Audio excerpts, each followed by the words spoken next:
It's really kind of interesting because before the 1960s, there was very little collecting done anywhere in the United States on any immigrant groups other than the very oldest, the English and so forth. And it was at University of Minnesota in the 1960s Immigration History Research Center that a man named Rudolph Ficoli took over a small project and made it a national project.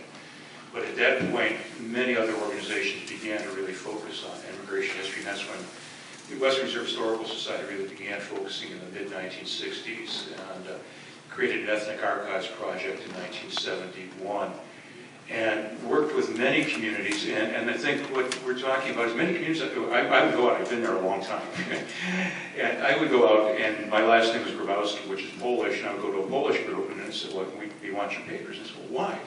Why are they important? And so you had to do that convincing. And then once the community understood that, that began to grow.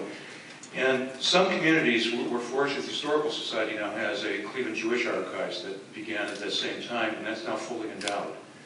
There's over $2 million endowment that allows us to support the collections that somebody who focuses on it. And we've also worked with the Italian community, the African American Archives. And one of the reasons that we are so taken with this project is because even though we changed the parameters of how we looked at immigration history in the 1960s, we were looking then mainly at what I call the Ellis Island immigrants. And the world was beginning to pass us by with 1965. And that's what our goal here is, our goal at the Historical Society is to represent the diversity of Greater Cleveland in our collections.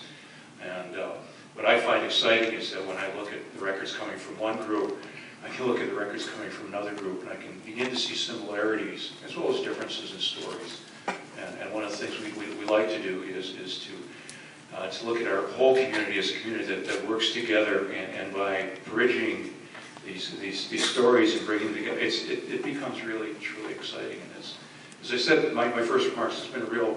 This is a major